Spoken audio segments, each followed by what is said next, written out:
हल्कू ने आकर स्त्री से कहा, सहना आया है, लाओ जो रुपए रखे हो उसे दे दूं, किसी तरह गला तो छूटे। मुन्नी झाड़ू लगा रही थी, पीछे फिरकर बोली, 3 ही तो रुपया है, दे दोगे तो कंबल कहाँ से आवेगा।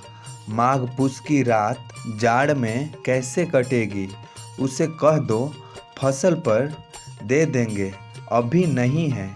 हल्कू एक क्षण अनिश्चित दशा में खड़ा रहा। पूस सिर पर आ गया। कंबल के बिना जाड़ में रात को वह किसी तरह नहीं जा सकता, मगर सहना मानेगा नहीं, घुड़कियाँ जमाएगा। नमस्कार दोस्तों, आप सभी का एस रंजन ज्ञान चैनल पर स्वागत है।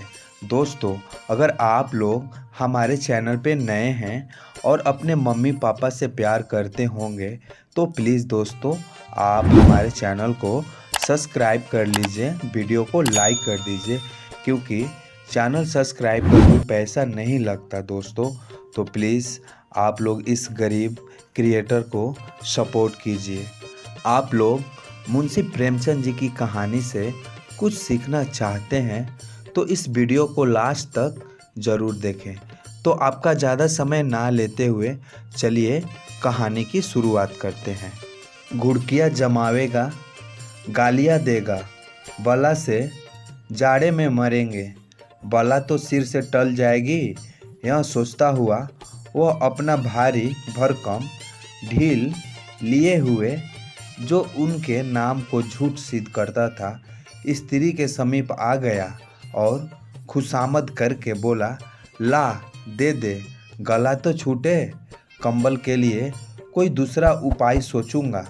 मुनि उसके पास से दूर हट गई और आंखें तरेड़ते हुए बोली, कर चुके दूसरा उपाय, जरा सुनूं तो कौन सा उपाय करोगे।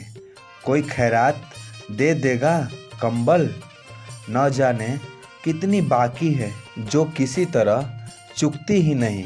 मैं कहती हूँ तुम क्यों नहीं खेती छोड़ देते, मर मर काम करो, उपज हो तो बाकी दे दो।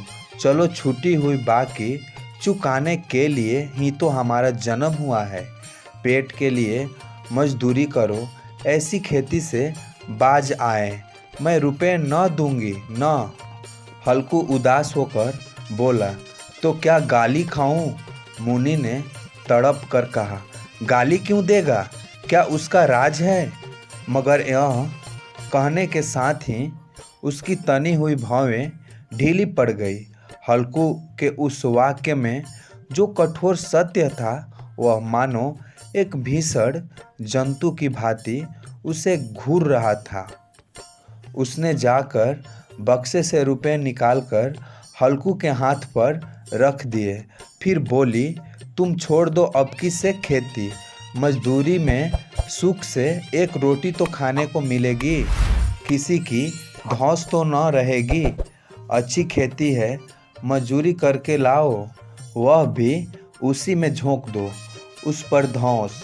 हल्कू ने रुपए लिए और इस तरह बाहर चला मानो अपना हृदय निकाल देने जा रहा हो।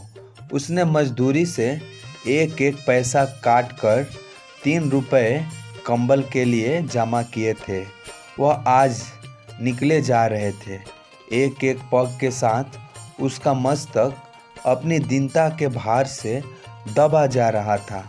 पूस की अंधेरी रात, आकाश पर तारे भी ठिठुरते हुए मालूम होते थे।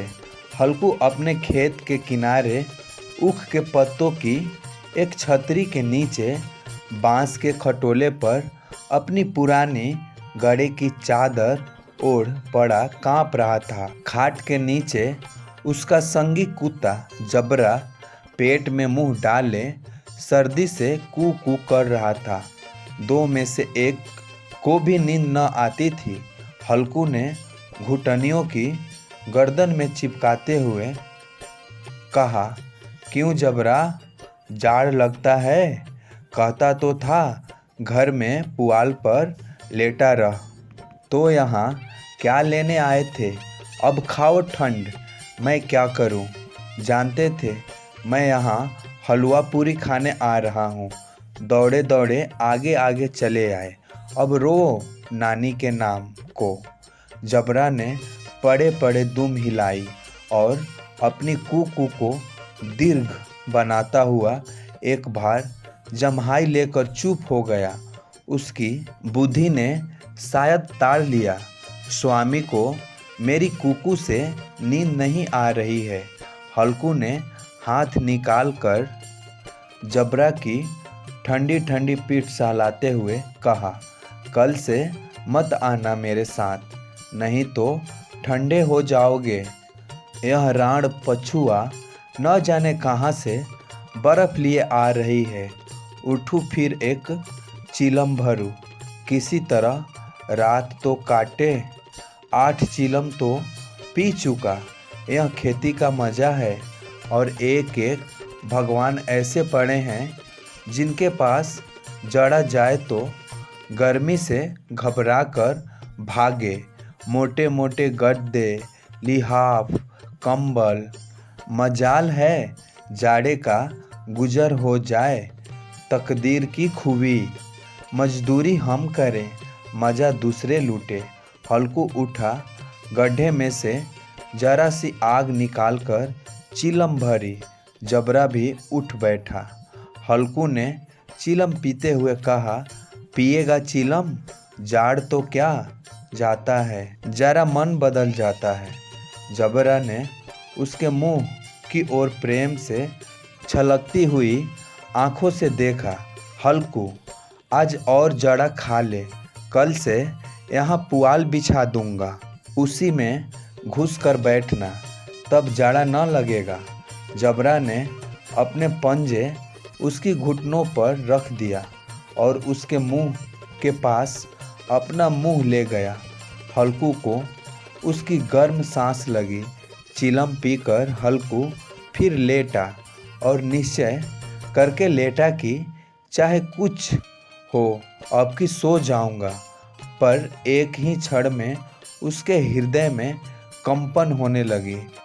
कभी इस करवट लेटता, कभी उस करवट, पर जड़ा किसी पिचास की भांति उसकी छाती को दबाए हुए था।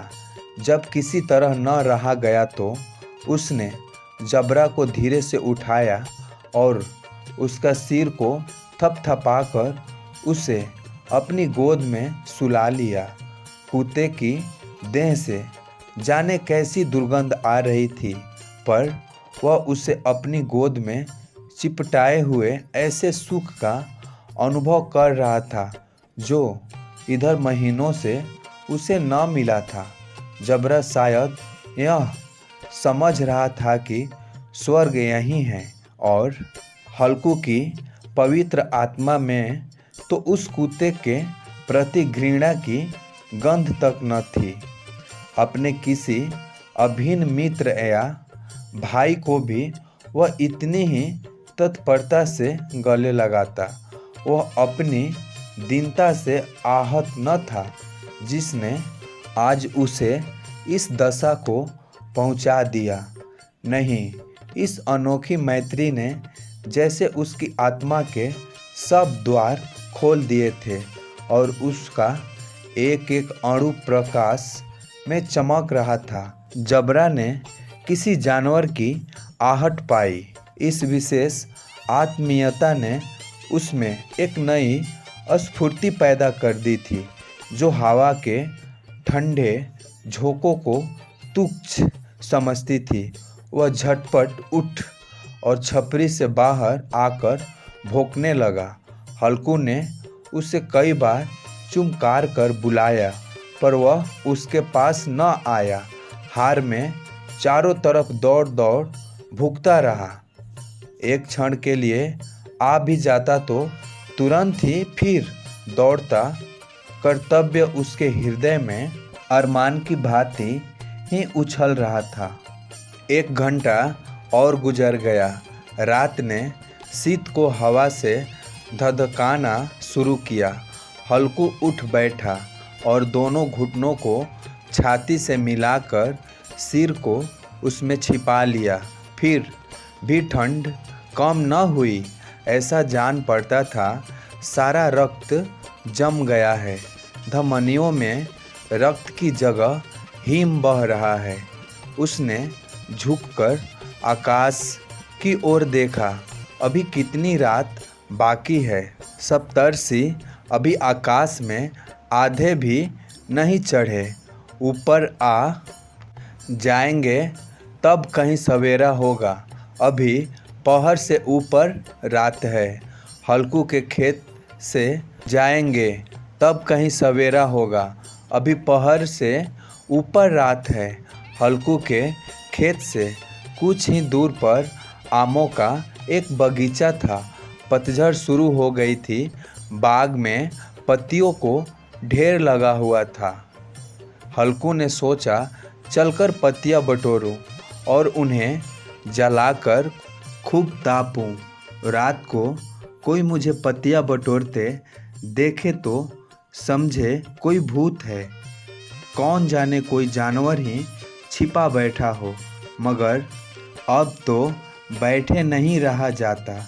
उसने पास के अरहर के खेत में जाकर कई पौधे उखाड़ लिए और उनका एक झाड़ू बनाकर हाथ में सुलगता हुआ उपला लिए बगीचे की तरफ चला।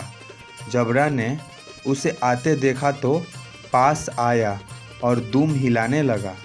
हल्कू ने कहा, अब तो नहीं रहा जाता जबरू, चलो बगीचे में पत्तियां बटोर कर तापे। गरम हो जाएंगे तो फिर आकर सोएंगे। अभी तो बहुत रात है। जबरा ने कू करके सहमति प्रकट की और आगे आगे बगीचे की ओर चला। बगीचे में खूब अंधेरा छाया हुआ था और अंधकार में निर्दयी पवन पत्तियों को कुचलता हुआ चला जाता था। वृक्ष से ओस के बूंदे टप टप नीचे टपक रही थी। एकाएक एक झोंका मेहंदी की फूलों की खुशबू लिए हुए आया। हल्कू ने कहा, कैसी अच्छी महक आई जबरू, तुम्हारी नाक में भी तो सुगंध आ रही है। जबरा को कहीं जमीन पर एक हड्डी पड़ी मिल गई थी। उसे चिचोड़ रहा था। हल्कू ने आग जमीन पर रख दी और पत्तियां बटोरने लगा। जरा देर में पत्तियां का ढेर लगा दिया। हाथ ठिठुरे जाते थे, नंगे पांव गले जाते थे और वह पत्तियों का पहाड़ खड़ा कर रहा था। इसी अलाव में वह ठंड को जलाकर भस्म कर देगा। थोड़ी देर में अलाव जल उठा। उसकी लौ ऊपर वाले वृक्ष की पत्तियों को छू छू कर भागने लगी। उस स्थिर प्रकाश में बगीचे के विशाल वृक्ष ऐसे मालूम होते थे मानो उस अंधकार को अपने सिरों पर संभाले हुए हो। अंधकार के उस अनंत सागर में यह प्रकाश एक नौका के समान हिलता मचलता हुआ जान पड़ता था।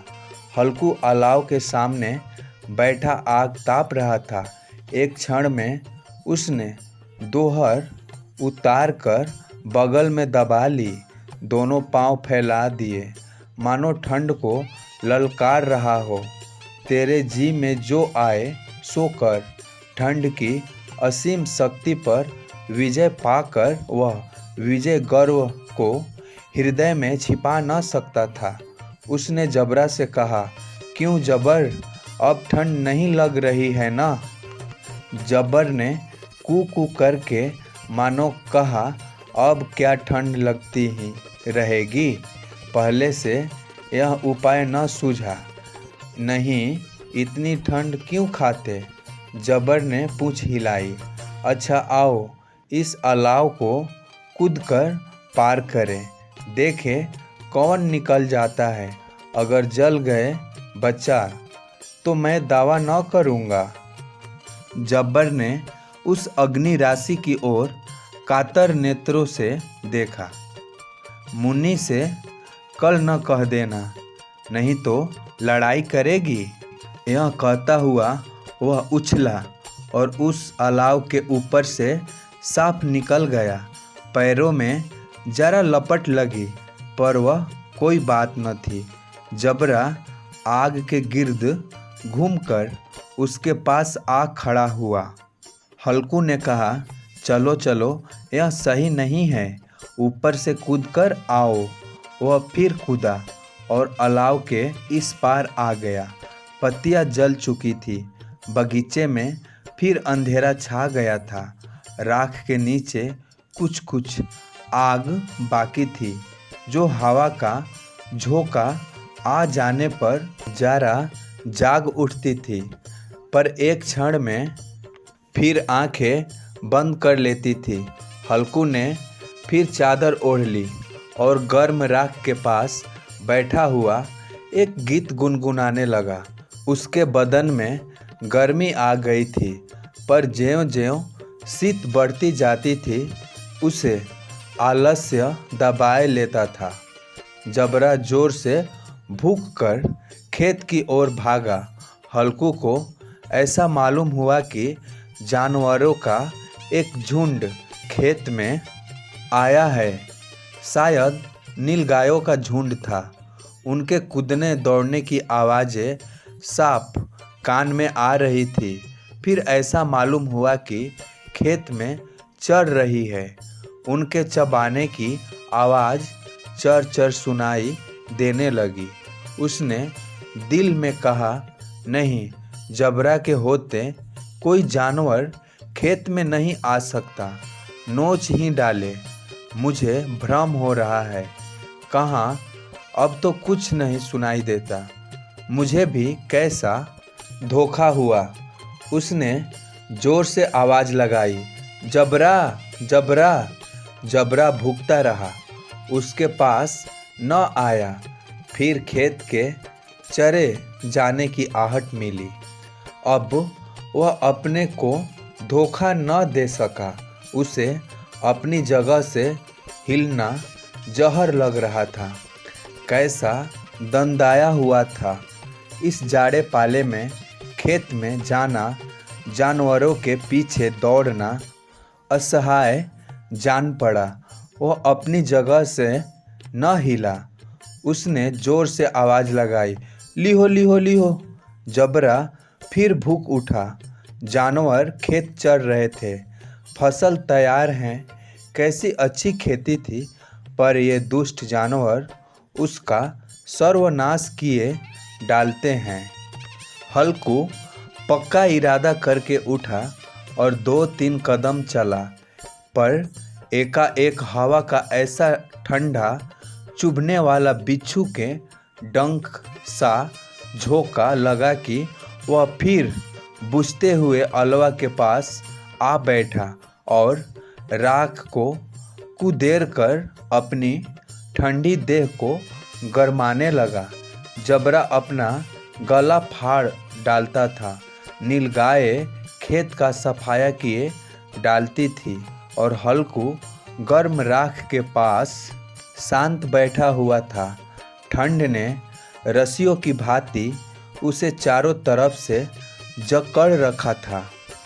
उसी राख के पास गर्म जमीन पर वह चादर ओढ़कर सो गया। सवेरे जब उसकी नींद खुली, जब चारों तरफ धूप फैल गई थी और मुन्नी कह रही थी, क्या आज सोते ही रहोगे? तुम यहाँ आकर रम गए और उधर सारा खेत चौपट हो गया। हल्कू ने उठकर कहा, क्या तू खेत से होकर आ रही हो?